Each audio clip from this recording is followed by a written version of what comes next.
Welcome in, everyone. Hello, hello. We're here for another episode. Mandy, how are we doing today?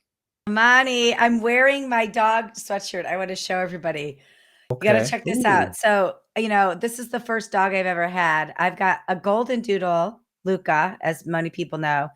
Somebody took a picture of her face and put it on a sweatshirt for me for Christmas. Ooh, And so okay. now I am officially, I was already a creepy dog mom before this, but this really seals the deal. Like, this is her exact face down to her sweet little teeth. Can you see I this? love it. Yeah, that's I very, very don't nice. normally wear sweatshirts. I normally wear a sweater or something for the show, but I put this on and it was so comfy and I thought, well, I'm just going to keep it on today. So you got creepy dog mom today in full Okay. Okay. effect. We'll take it. We'll take it all Okay. day, every day. So, yes, Okay. What yes, about you, Amani? I'm sorry about your team. I'm sorry about the Commanders, but yeah, congratulations. Your team yeah. made it very That far far. this We did season. make it far. We went out with a little bit of a spank. It was closer to a little bit, but it was a tough game. It was, we did well. I'm very proud. I'm excited to see what we do in the off season to continue to improve. So Yeah. thank you for your well wishes. You are welcome. What surprised you the most about your team this season? How much they won, how far they got in the playoffs, how well they did, all of the above. Like it was a Good. shock. It's a Good. shock. So yes, pleasant surprise. Good. I've got envy. I've got NFL envy. I'm really happy for you. Yes, yes, that's good. That's good. So that was it. Back from Nashville, had a good trip. Shall we introduce our guest? What do you think? We got I think we questions. gotta we gotta get right to him We got because there's questions. so many questions. Yes. No more chitter chatter. Let's No just get fear right chatter. to him. So I met Richard Bliss at National Speakers Association Las Vegas. I was responsible and volunteered to pick him up from the hotel and take him to our first dinner. And so we get in the car, we're going to dinner, and we just started chatting and hit it off really well. And so I was already excited. And then when I got to his session the next day, I was like, OMG, this is a lot of information that's very, very good. And so that was probably the only session for our chapter where I've seen, first of all, it was packed. And second of all, there were so many people taking so many notes and asking so many questions that we actually going to have him come back to do part two in May. It was that impactful. And I think you were here. We did a debrief We did because a what happened debrief, is one of we our did a mini debrief, episodes. one of our Yeah. mini episodes, and that's kind of just shows you all of what we learned. That So it was in that mini episode. I was like, why are we got to get this guy on the show. yeah, It's like yeah. right there. So So glad it's happening with here. that, let's bring Richard Bliss to the stage. We're going to bring Richard to the stage. We're going to give him a round of applause. So here is Richard. Yes. And I got to shout out Lisa Ferrano. I think I said your name right. Hello. We're glad you're here with us too. Hi, So, Lisa. Richard, welcome to the show. We're excited to have you here. And I don't know, my first question is that before you were passionate in teaching about LinkedIn, what was your favorite social media platform? That's a good question. Well, first of all, excited to be here, Mandy, Amani. Thank you for inviting me. And we did have a lot of fun in that car Mhm. ride, that short Yeah. little car ride that we had. The social media platform beforehand, I ran a podcast for 10 years that was extremely successful. And at the time, LinkedIn really wasn't on the horizon, but Twitter obviously at the time was doing very well. And I racked up. I had a couple of Twitter accounts with about 25 to 30,000 followers on each one of those because I ran a podcast about Kickstarter. And I think most people now know what Kickstarter is, but back in 2011, very few people knew what Kickstarter was. And so I ran a podcast teaching people about Kickstarter. And that kind of got me started and got me thinking about things. All right. All right. That's good. I mean, we just want to jump right in.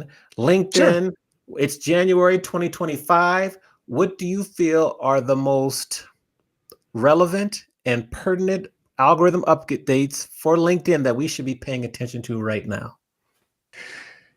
There's a lot there. First of all, when we even talk about the algorithm, a lot of people don't understand how the algorithm works, right? Yeah. Amani, I think that was one of the reasons that you just mentioned that in the session that I presented in Las Vegas, there were so many notes being taken because I call LinkedIn the upside down world of social media. Everything you're trying to do on the other social media platforms is sabotaging your efforts to be successful on LinkedIn. I mean, everything. For example, Gary V It's all about quantity, right? Pump it out, 100 pieces a day. You get one post a day on LinkedIn. If you post more often than once a day, LinkedIn just hides the post from your audience. It's still on your profile, but they don't put it into the feed of anybody because it's like, look, no, you get one a day. We're not here as a dumping ground for your marketing content. We're here to spark conversations. You can pretty much have one conversation a day. It's kind of their mental. So for a lot of social media teams, that's kind of an eye-opener. What? I only get one a day? And I deal with a lot of enterprise companies, a lot of salespeople, tech. I live in Silicon Valley.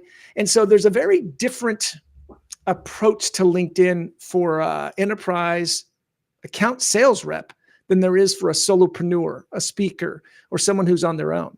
Because they're kind of their brand and what they're trying to do. But for a salesperson, they're trying to they have a specific account, or they're trying to find a specific account and open that door to close business. And so when it comes to the LinkedIn algorithm, some of the things that I teach work. It depends on who you are. Are you that solopreneur? Then there's some aspects that you want to take advantage of. If you're an enterprise, then there's some things you can break some of the rules and take advantage of that. But probably the biggest one, when it comes to it, is that the fact that LinkedIn is not looking for you to entertain the audience. And oftentimes, while video generates a significant amount of traffic, it converts a shockingly small amount of business. For example, Mandy, what kind of car do you drive? A white Lexus. A white Lexus. And Amani, how about you? I rode in that car. I can't remember what it was. The black Volvo SUV. Yes. Did either of you make your buying decision based on an ad that you saw on television? No. No, you did not make a buying decision based on something you watched. You probably test drove it, talked to somebody who had one, rode in one, saw one, engaged with it, researched it, looked at all of these things go into basically you had a conversation with a lot of people who know something. The TV ad or the video that you would watched maybe sparked your interest, but it certainly didn't make the deciding point for you to make that decision. And the same thing's on LinkedIn. Oftentimes we use video to get people's attention. Now I'm going to watch a video if I need to fix my washing machine. And I'm going to go to YouTube and I'm going to watch it, stop, watch it, stop, watch it, stop. But 30 seconds of a TikTok video, if you can get TikTok anymore. I mean, what happens after that 30-second video goes through? Another 30 second and another 30 second and another 30 second. My point here is that on LinkedIn, it's very difficult to convert business with video.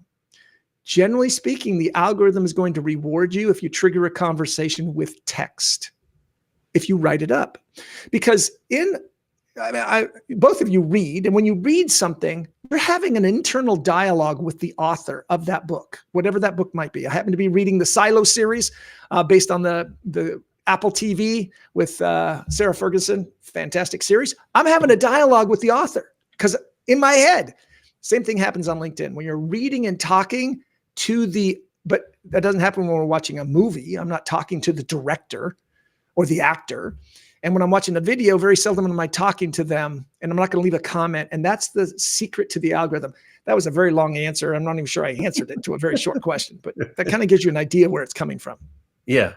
And I want to say hello to Ian Hawksworth. Thank you for joining us. Hey, Ian. He wants to understand, does a second post in the same day stunt the first one? And you've explained that process, so go ahead. Yes and no. So you put your first post out. You've got let's back up a little bit. When the first post goes out, you have 60 minutes, maybe 90 minutes, but you have basically an hour to prove to the algorithm that this post should be shared with an audience beyond a small test group. Now, LinkedIn only shows your content to a small test group, about 10% of your audience, give or take. Well, if you want that to be shown to a wider audience beyond that little test group, you need to prove to the algorithm within an hour that you've triggered a conversation. And you do that through comments. You have to get those comments going. So what happens then, if you post a second post, let's say immediately afterwards, an hour later, it doesn't affect the first one because LinkedIn just shuts down that second one. 99% of your audience will not see it. But if you, about 8 hours later, even maybe a day later, you post again within the 24-hour period, about 8 hours later, LinkedIn will shut down the first post and start promoting the second post for about an hour. And then it'll weigh them. Which one's doing better? And it'll promote that one. So the answer to Ian's question is yes. which is bad if it's a really good post. You just kind of Mhm. stepped on it. But good if it was a really bad post and nobody saw it anyway. And so now you get a chance to do another one. But pretty much you only get one post a day. That's just kind of a rule of thumb to keep in the head. You can get away with it. And by the way, if you're an enterprise salesperson, I teach in my training to throw that rule out and post 10 times a day. Okay. But that's because you have a very specific audience in mind. Got it. Mandy, over to you. Well, I have a follow-up comment and then a follow-up Sure. question. So I love this. I love the reminder of you have 60 minutes to generate as many comments as possible. And, for anybody listening or watching, that's where your digital flash mob comes into play, right? Like I've got all these different groups that I belong to where we have this mutual commitment of if I do a post, can you comment on it? And I let people know right away. We comment. So we're all sharing with each other. Comment if it hits you. Don't comment something silly or stupid, but like comment if it resonates with you. So I think like setting up that digital flash mob or, making sure that the value of that content, it hits people in a way where they want to comment. But that's my follow-up comment. But my follow-up question to that is the actual quality of the post. So what do you have to say for people out there that are just like, they're just posting just to post. They're not like being intentional or thoughtful about the quality of it. Like, what does the algorithm need to see in terms of quality? And I'm not talking about length or words No. to use. It's just quality of that. LinkedIn doesn't care. Oh, They honestly don't care. okay. They don't care. What they care is, did your audience find quality? Okay. They're not measuring the quality of your content. They're measuring the quality of your audience's interaction with the content. And that's a fundamental different thing. Okay. If I put out a stupid dad joke and my audience loves it and they start sharing their own dad jokes, we triggered a conversation, even though the quality of that content's pretty bad. But if I just work on something and work on it, and it is one of the most fantastic pieces of content, and I put it out there and it doesn't trigger people to comment and engage in my conversation, LinkedIn's like, we're not going to show this to anybody. Why would we show this to anybody? Your audience, your test group didn't find it interesting. Why should we show this to anyone? And I'd like to address what you brought up about your flash mobs. I call them social squads. That's You fine. got to be careful here because one, too big of a flash mob is explicitly against the terms of service of LinkedIn. Manipulating the algorithm where all you do is comment on each other's content but they're really laxing about enforcing that.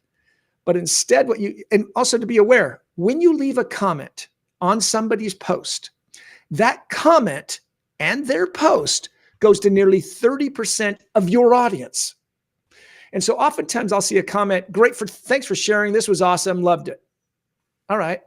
Now that comment went to 30% of their audience. What did they learn from that?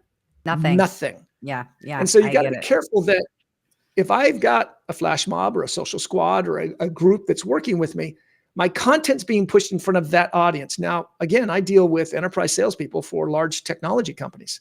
They really don't care if a whole bunch of random people see that content, if it's not the specific buyers they're looking for their multi-million-dollar purchasing deal or whatever it might be.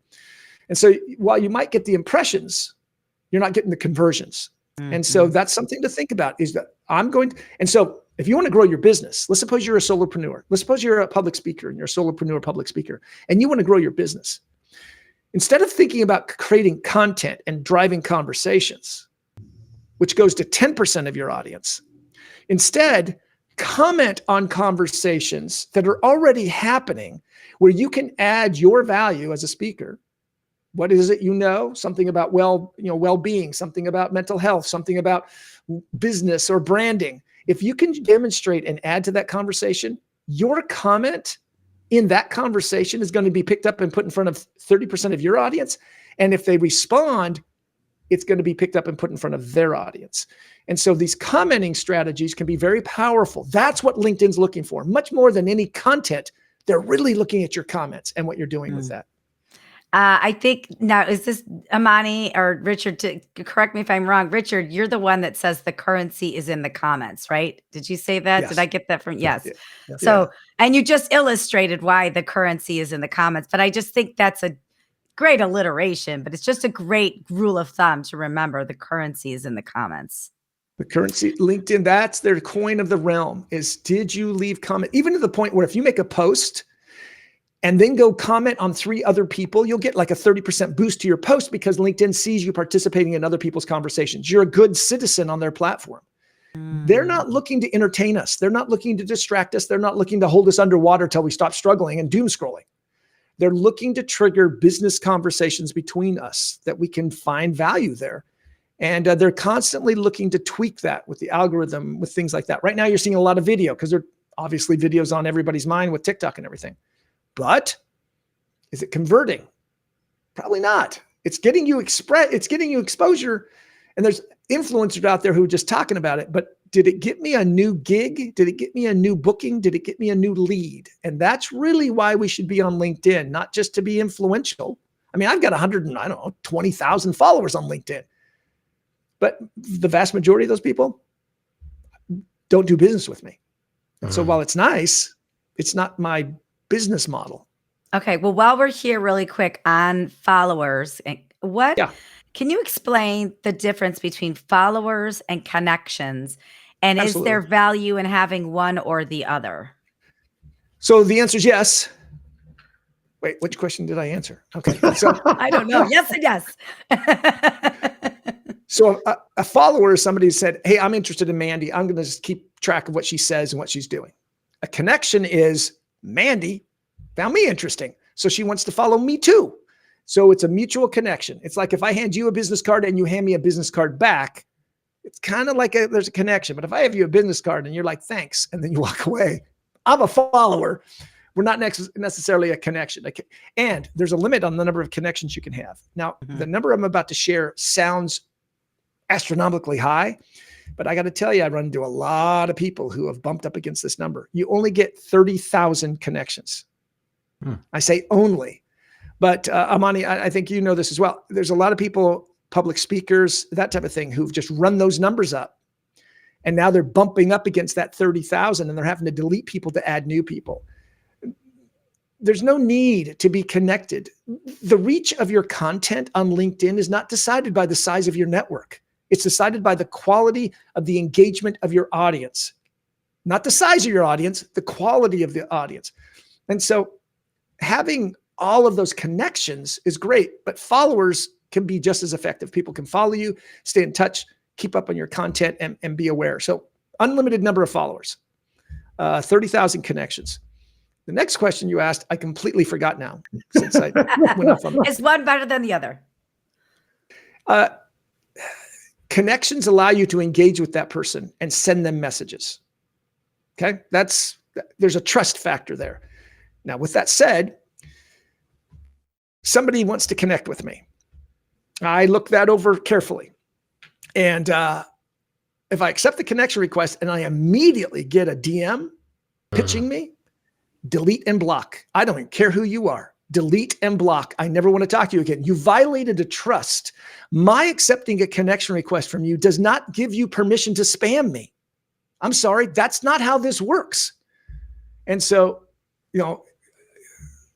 anyway, like I use some type of dating analogy, but I don't know if that works. But anyway, the point here is that nobody wants to be pitch slapped. And I'm glad you addressed it. I'm glad you addressed it because we all get it. It all happens to everybody. Okay, so I have go ahead. Go ahead. You have, go ahead. No. So I have a little dot. I was just having a conversation with somebody online just now I have a little dot in front of my name. And the reason is because I will get connection requests from people that says, hey, Dot Richard, I'd love to be able to do some business with you. Hey, Dot Richard. Well, most people don't even know how to make a dot. So I know they didn't put that in there. Their AI tool, their automatic connection tool put that in there because they went and scraped my name off of LinkedIn and now just pump that out to me. Comes in through an in-mail, comes in through a connection. I just delete that person. Delete. Wait, or I save them and then now to see your Look your them up. dot. You do have a dot. That is fascinating. What a good week. And it's so innocuous. It's so innocuous that most people don't quite notice it. Now, if you have an emoji or something, you got to be careful. You're not allowed to have a lot of characters in there that aren't associated with your name. I can get away with the dot, but most people can't even notice it. And then also, if you have a dot in front of your name and you ask to connect with me, that's an automatic acceptance. Why? Because you're part of the Bliss Army. You're in the club. Yeah, you're in the club. You're in the That's club. fun. Right? That's great. I love it. So, gotta say a shout out to Christine Malfair. Good to see you joining us here. And Lisa Verano has a question. She says, "Are impressions not really a good barometer of interest from your audience and biz conversion, or is it all about those comments?" She's asking a great question, and it's a scale. If you're not getting impressions, then almost no one's seeing your content. So that's number one. Is anybody even seeing my content? That's number one. After that, and by the way, on LinkedIn, you're not going to get impressions unless you get comments. So the comments are driving the impressions. This is also the opposite of the other social media platforms. They show their content to as many people as possible, and then you get an engagement ratio, right? Okay, 10,000 people saw it. How many people engaged with it? And I get a ratio. It's the exact opposite on LinkedIn. LinkedIn shows it to a tiny sliver of people, as few people as possible. They then see how many engagement you get. And then with that engagement, they now send it to a wider audience. So remember I said it's the upside down world. Everything's the opposite.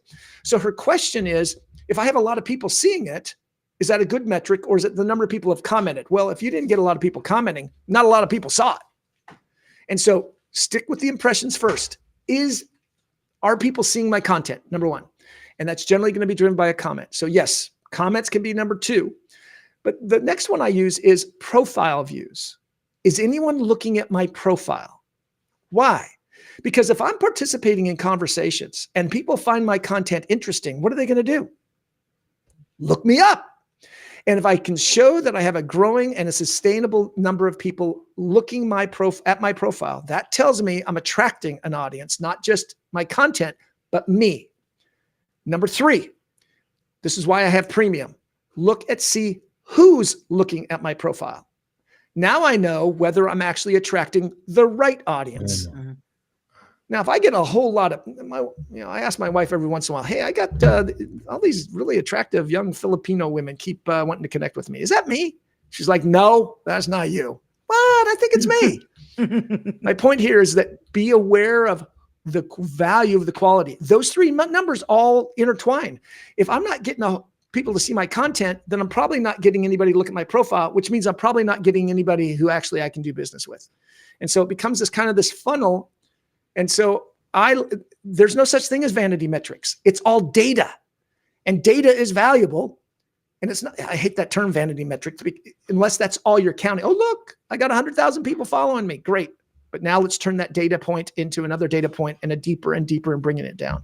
And so I don't know. What was the question? Did I answer it? You got me going again. You got it. That's good. If you're watching and you have questions, put them in the chat. This is live and interactive.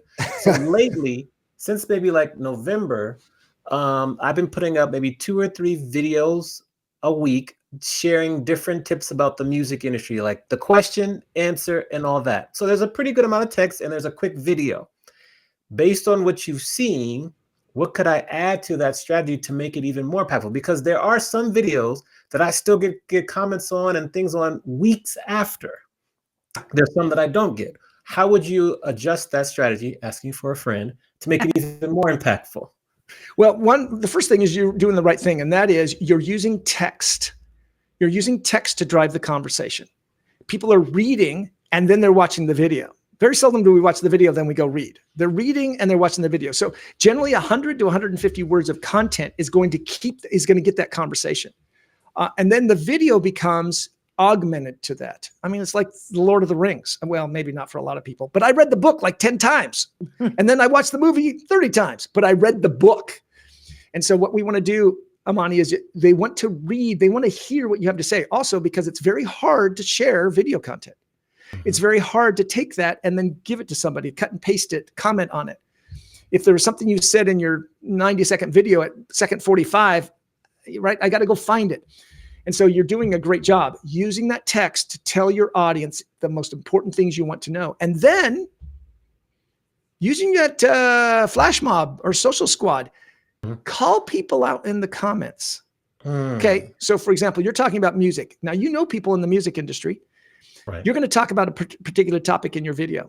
Now in the comments, let's suppose it's Mandy and I. Let's suppose Mandy and I are like stud music people. You're going to make this video, this text, and then in the comment, you're going to say, Richard, I know you and I have talked about this particular topic in the past. How have you addressed this issue? Mandy, I've seen you be successful with this so many times. What are some of the secrets you've used? Now, Mandy and I are going to get notified in LinkedIn that you've mentioned us in a comment. Instead of, hey, could you go comment on my post I just made? I'm going to get notified, and I'm going to know exactly what you want me to say in response to the question you've raised about the video you just made. One, I'm going to watch it. And two, now I'm going to add my conversation, thereby my audience now seeing your video in their feed because I've stopped and engaged. This is a great way to use these flash mobs, these social squads, to pull them into the conversation rather than just to have them make those throwaway comments so often that we get. So that would be one way of doing that. Now, I think having watched your videos, you're already using subtitles. You're already putting it out there. You've got great content. But using your commenting strategy to keep that conversation going and pull people in would be one thing that I would add to that. I love it. Great suggestion. Before we get to Manny, got several questions from the chat. Keep bringing them on. Bam, bam, bam. I see him coming in. Now, Manny, is it Brian Arone? Did I say his name right? Yeah, Brian Arone. Brian, you got it. Brian. Yeah. Okay, Brian Arone. He said he saw something the other day. Like people will comment and like their own post. What is your opinion on people who like and comment on their own post just to try to drive attention to their own content? It's kind of dumb, especially on LinkedIn, because it doesn't do anything. Okay. It doesn't actually do anything, except you can comment, just like I suggested, Amani, in your post. You're going to comment and call me out. You're going to comment and call Mandy out. You're going to comment because you're inviting us into the conversation rather than putting it into the post. Now, if you tag people in the post and they don't respond, you're going to get penalized. LinkedIn's like, look, you called somebody to the conversation and they didn't join. So why should we show this if the people you called in didn't join it? But if you do that in a comment, there's not a problem.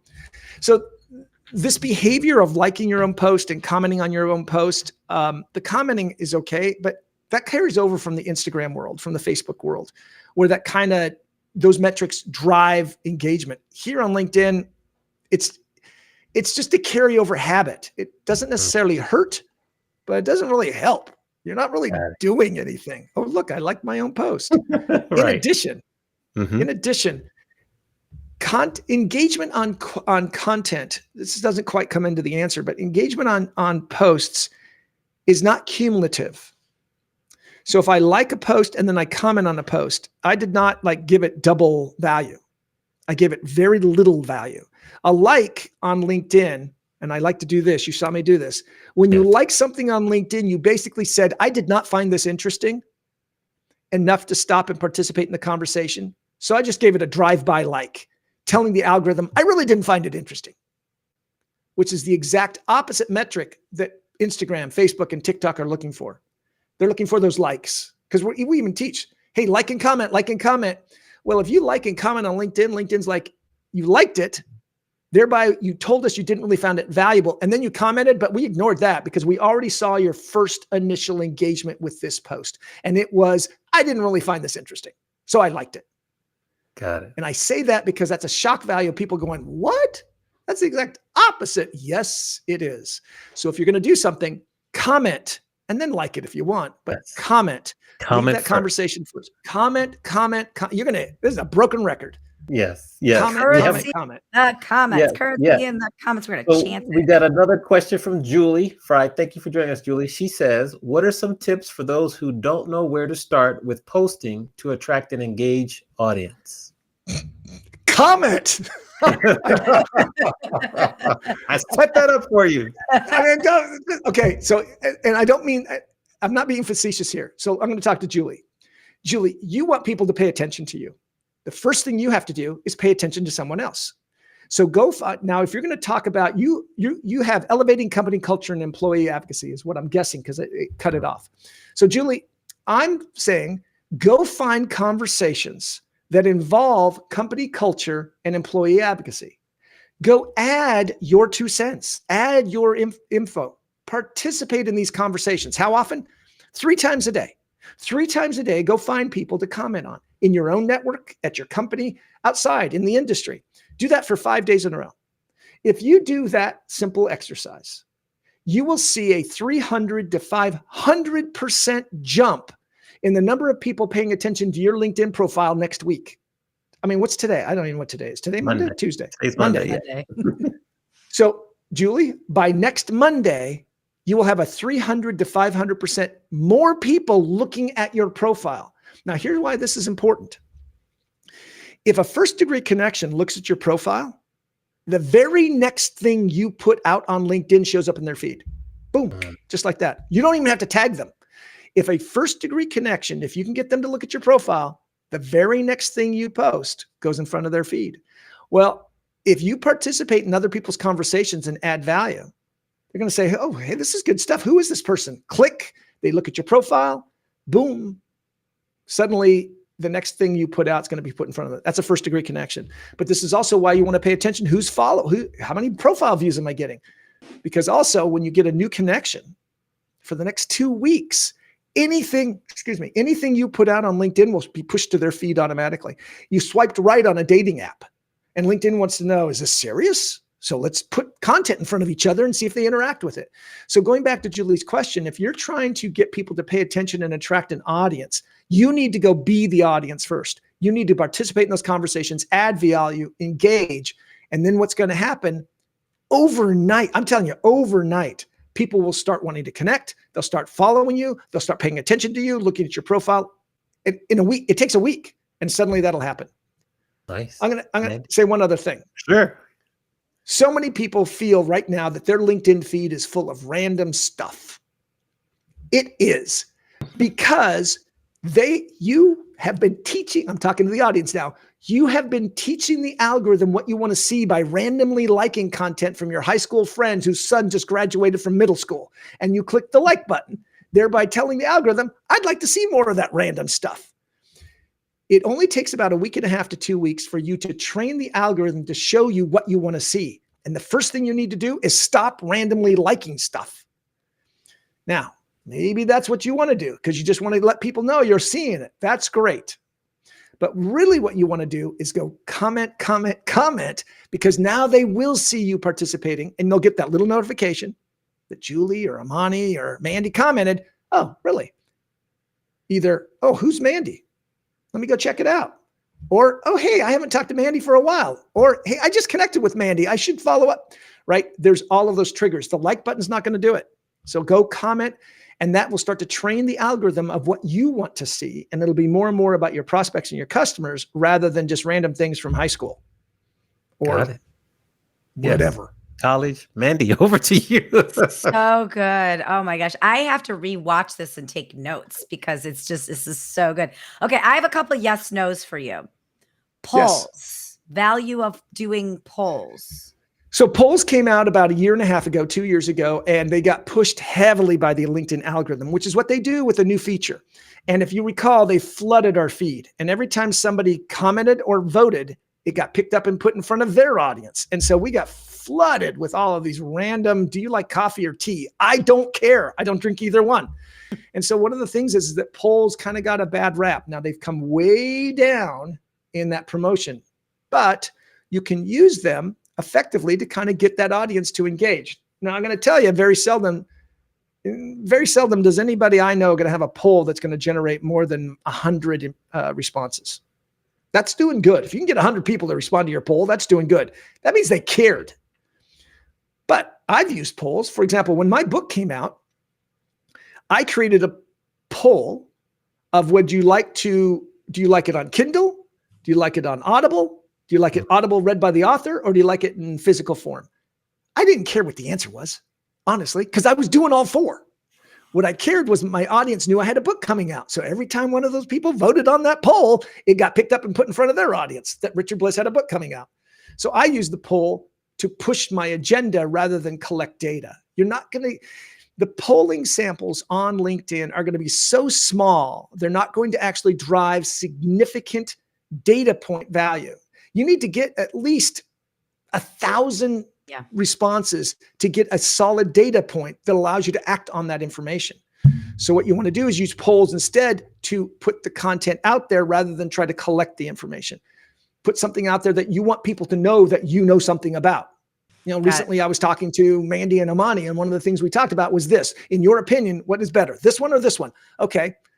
I really don't care what the answer is. I just care that you know that I was talking to Amani and Mandy. So polls are a good can serve a tool. function and they can get in front of your audience. Got it. So it's a good tool for engagement. Wait, was that a yes, no question? Yes, I heard what I heard was yes. I heard yes, use polls is what I heard, but I don't know. Other people may hear no. Okay, hashtags, yes or no? Because I stopped using hashtags on LinkedIn after I talked to Amani like 3 months ago or so. Yeah, hashtags have been completely removed from the algorithm. You can still use a hashtag. I can tell when somebody's double posting to Instagram and LinkedIn because they've got a wall of hashtags that serve no purpose whatsoever on LinkedIn. Yeah. It's become almost impossible to follow a hashtag anymore. You can't really search for a hashtag. And so LinkedIn has just kind of walked away from the hashtag value. Now, you can create them and still they serve a function. You can have a personal hashtag or something, but they're really just adding a little bit of color commentary. It's like Tom Brady calling a football game. He's just adding a little bit of color commentary there, right? And good news is Monty didn't have him calling the. He was calling the game. It was. Oh, was he calling the Commanders game? He was calling the Commanders game. Yes. But last week I paused the TV when I was watching, and I called my wife in. I'm like, "Is he really that good looking?" She's like, yeah. She just walked out of the room. She was just like, "Yep." Like, all right. She said he looks like a Ken doll. I'm like, "Yep, he looks like a Ken." Anyway, sorry. Go ahead, man. Last yes or no. This might be yes and yes or no and no. Pick single pictures versus carousel pictures, and carousel is just the fancy way for people listening that don't know is just multiple pictures or one picture on a post. No, we can't do that. I'm gonna take you back from that. You can't say that because a carousel serves a very different function on LinkedIn than just a bunch of pictures. Me. Yeah, educate me. Yeah. So there used to be something called carousels on LinkedIn. They've done away with that. But really a carousel now is what's called a document, and that is a PDF or a PowerPoint or whatever equivalent. And when you have slides and you go through, that's now referred to as a carousel on LinkedIn. Okay. Okay. And those can be very powerful because every time somebody clicks, that's an interaction that's telling the algorithm, I'm interested, I'm interested, I'm interested, I'm interested. So they're like, oh, okay, let's show this to more people. Multiple photos, the research shows that if you go beyond 3, you're really losing your audience. Okay. So 3 is a good number because you're going to have 1 and then 1 and 1. And so it's going to be a little bit of a montage. Beyond that, you've got to click and see all of those. You're kind of losing your audience there with if you go beyond 3. Cool. That's so what 1 the is enough. Is showing. 1 can be enough. 1 can be enough. And let's talk about images because the research shows that, and now I'm talking about neurological research, that if you're adding an image, it needs to be the story. It can't be something that adds to the story. Here's why. When somebody looks at an image, the brain immediately stops and starts to process to determine what about this image should I be remembering? What about this image actually has something to do with what I'm reading or listening to? What is this image? And it's causing the brain to stop listening, to stop reading, to stop and process and try to come up with it. So if you have an image of a person, silhouette of a person climbing a mountain and you're talking about perseverance, the brain is actually going to ask, is that a silhouette of them climbing the mountain? And then the brain's going to say, probably not. Then do I need to remember that image? No, probably not. And at this point, even though it might be nanoseconds, the brain has disconnected and kind of fallen behind. You got to be careful with images on LinkedIn, not because of the algorithm, but because of the human algorithm. And the human algorithm gets hung up on images if they take away from the story. Generally speaking, let's suppose we made an image of this right here and we posted that. We are the story. And so this image would cause people to say, oh, there's Richard. Oh, there's Amani. Oh, there's Mandy. Or, oh, that's what they look like, right? The story becomes the picture. And so you got to be careful with imagery on LinkedIn because it causes, generally speaking, stock imagery drives a 75% decline in engagement. You get a lot more likes, but you get a lot less comments because people aren't going to comment on your stock photo of 4 people sitting around a laptop all smiling and wondering which one of those is part of your team. No, it's a stock photo. And so be aware of images on LinkedIn and the unintended results of creating stock imagery and putting it out there. Marketing teams hate this because they think it's all about the pretty picture and the infographic and what they did. That gets in the way. Okay, so I want to follow up on the quality of the picture really quick, because we have a lot of hotel people, hotel salespeople in the audience, or people that sell to hotel salespeople, and they're not showing stock pictures. A lot of times they're showing actual live pictures of an event, or a beautiful picture of a view, or something that's actually happening to them at an event. So does the street cred go up? Probably. Yeah, they took the picture. Does the street cred go up a little bit more of a beautiful image of you on a street, a cobblestone street with a bunch of colors in the background in a foreign country kind of thing? Yeah. Because now let's call it a selfie. They don't all have to be selfies, but if I took the photo and I'm posting it, then yeah, that's gonna drive a conversation. Did you take the picture? Where were you? That's a beautiful spot. How did you take that picture? Oh, is that just with your eye? Right. Think of all the questions that come from you taking a picture in a beautiful spot simply because you posted it and you took it. But if you just go grab something off the internet, or you have your marketing team grab it, nobody's going to comment on that. It's like, oh, that's a beautiful lobby. Did you take that picture? Yeah. No. So the people make the place. The people make the place. That's good. I have another follow-up one in terms of a yes or no. Yes or no would be, and I know what you're going to say, but I want everyone to hear it, the badges that show you like the top 1% contributor to this topic or whatever. Wait a minute. What's the question? Is it still alive? Is it dead? Yes or no? I knew the question, and you knew the question, but you didn't ask the question. So I'm making you ask the question. All right. What Amani's talking about are collaborative articles. Collaborative articles came out last year, and it was the idea for you to contribute to these comments, these posts. And then if you did it enough times in a certain right way, you got a little badge that said, hey, you're a top contributor or a top voice. And it was a little gold badge, little star went on your forehead and say, oh, look at what I'm talking about. LinkedIn did away with the gold star because they discovered that it was driving the wrong kind of behavior. Is that people were just, and oftentimes they were using AI to artificially comment just so they could get the gold star. But they kept collaborative articles. Now I'm going to say something that's counter to most of what I hear on LinkedIn, and it's well-intended people, but they're wrong. And I get to say that because I'm on the show and they're not. And so collaborative articles are AI-generated topics that LinkedIn has put out there for us to comment on to add our expertise. Now, what's nice about this is, so what's the naysay to this? Oh, we're training the algorithm. We're giving away all of our knowledge. We're giving it to the AI. Yes, you are. Because what you're doing is very seldom do we have the opportunity to actually blatantly promote ourselves on LinkedIn. To blatantly promote. We can do it subtly and kind of little humble bragging. But these collaborative articles say, you seem to be an expert in the music industry. Amani, could you answer some questions about this?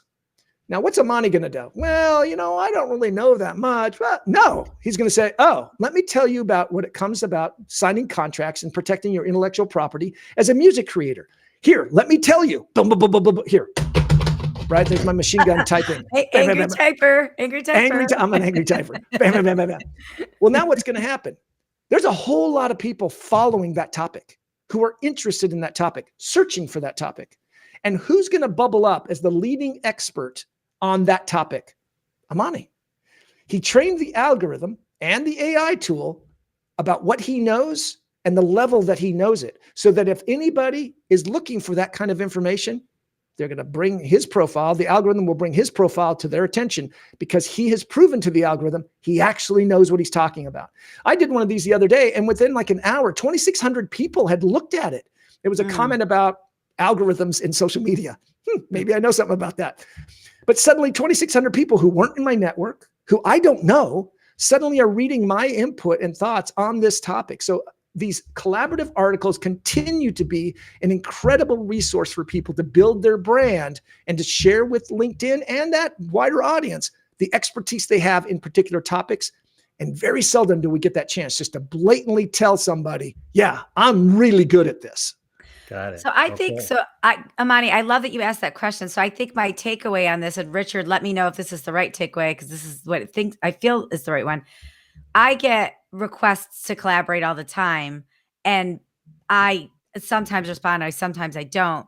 I used to respond because of the badge thing, and Yep. then the whole badge thing was annoying. So I stopped answering the collaborative questions completely because I'm like, this is too much work and I'm not interested in this. Right. But what you're saying now is when you get the invitation, if you have the time and you do have something valid to contribute, respond and don't worry about the badge because it goes far beyond the badge. It's actually another means to get some deeper engagement. Is that the Well, they got takeaway rid on of the that? badges, so you're not going to get a Yeah. badge Who anymore. cares? Okay. All And, right. and guess what happened? People stopped, just like you, Mandy. They Yeah. stopped participating. They didn't Yeah. get the badge. Oh, I'm not going to do it if I don't get. Well, I stopped after I got one badge because I'm like, that is a lot. I don't want There's to a lot work of this work. hard for a badge. I don't care about these silly badges. It was just too much. And a valid point is that suddenly they realized that people were pursuing it for the wrong reasons. And so what they did is they took the badge away, but those collaborative articles are still there. And again, are incredible, particularly if you're a solopreneur and you're trying to find a way to get your, we had Julie asking, right? How do I get people to pay attention? Go comment on your topic of company culture because they have one in those collaborative art. Now, how do you find those collaborative articles? Google it. LinkedIn collaborative articles, and boom, there'll be a link, and there are thousands of them. So you can go find the one you want to comment on and engage with. And again, it's not very often that we're given a chance just to tell and promote ourselves when it comes to our knowledge. And that's what they're doing. They're like, no, we want you to tell us. Go for it. What do you know? We had a couple more questions from the audience. Ian asks, you can comment with GIFs. Do they get the same impact on the algorithm that text does? It's a GIF, just so we're clear. GIF, GIF. Yes, that's right. I've been doing this a lot longer than most of your audience, so I can be an authauthority on this. Yes. GIF. As my team says, I've been doing this since the late 1900s. It's not flattering, but it's true. It's true. So commenting with GIFs.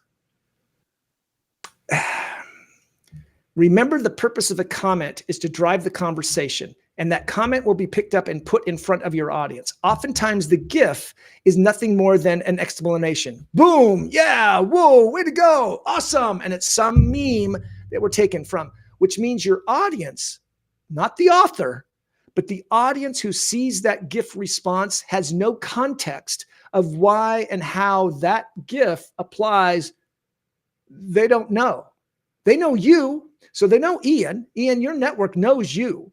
But if you respond to somebody's post with a GIF comment, your comment is going to be picked up and put in front of your audience. And your audience doesn't know who you commented on. They'll see it, but they don't know that person. And so they don't know, okay, they commented with the funny meme. But then you've lost the opportunity of expanding your expertise to an audience that's listening to you participate in a conversation. So you got to keep coming back to the fact that my audience is listening to my comments in a conversation. What do I want them to know? And so there's three things about a comment that are important. First of all, tag the author.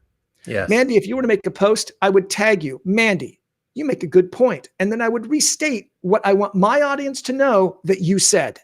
I'll restate it in my comment. And then here's how I've found that applicable when I actually use this technique that you just talked about.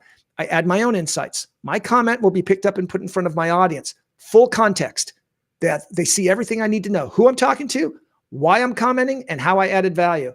You comment back, and now suddenly my comment gets picked up and put in front of your audience. It's like a mini post, but it allows me to reach a wider audience that normally I would have never reached if I had just simply made that into a post. Got it. Okay. Amy, I see your question. We'll ask it towards the end. Right now, Richard, though, we want to flip the script and let you ask both myself and Mandy any question you like. So what question would you like to ask us? And who do you want to ask that question to first? Why in the world do you vote for the Commanders? I mean, that's... Is that your question? Is that your question for me? Okay, so hold on for a minute. Yeah. So I grew up in Silver Spring, Maryland. I grew up a Washington Redskins fan since I was a baby, 4 years old. So I've been loyal for 35, 40, 45 plus years. I've been through the darkest time of our franchise, which was the last 26 years.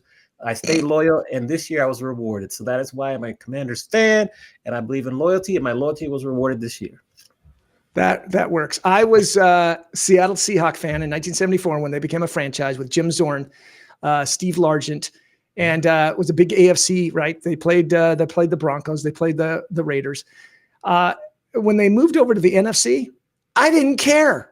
Meaning, no. It's about who you play against and you beat on a regular basis, not Right. suddenly they were an NFC team and I didn't care anymore. So I can completely understand that. All right. Mandy, my question for you would be, how do you make money? Ooh, how does one or how do I make money? How do you make money? 3 ways. I find hotels and source hotels and negotiate contracts for people planning conventions and conferences all over the world. I'm a professional speaker, author, and sales coach. And then, well, I guess that's the 3 in there: professional speaker, sales coach, and author. How long have you been doing that? So I've been sales coaching for 18 years. I've been doing the hotel stuff for 26 years. And I've been an author for 4 years. So you've been also doing your career since the late 1900s. Yeah, we should wear matching bonnets. Yes. We should, right? We should. Right. Yeah. Well, I'll get you the Holly Hobby bonnet. Yeah. That's right. Mm-hmm. Yeah. So what makes you good at your job? Creativity. I think I'm a good listener. I think I have fun. I think I bring joy. Yeah. I many things, but those would be if I was to ask your clients, what's it like working with Mandy? What would they say? Ooh, that's a good question. I mean, would they say the same things you just said? That she's fun, that she's creative? Yes. You sure that's not a cop-out answer just because I answered it for you? No, I think they would say that, but I also think that they would say that she cares deeply and she will help us fix whatever we need. I think. I got to believe that because probably over the years, the relationship you've built with these clients has moved far beyond just simply a one-off business contract to deep relationships and trust. Yeah. Yep. What kind of advice then would you give to somebody who's in their career of how to build that trust? How do you go about building that trust?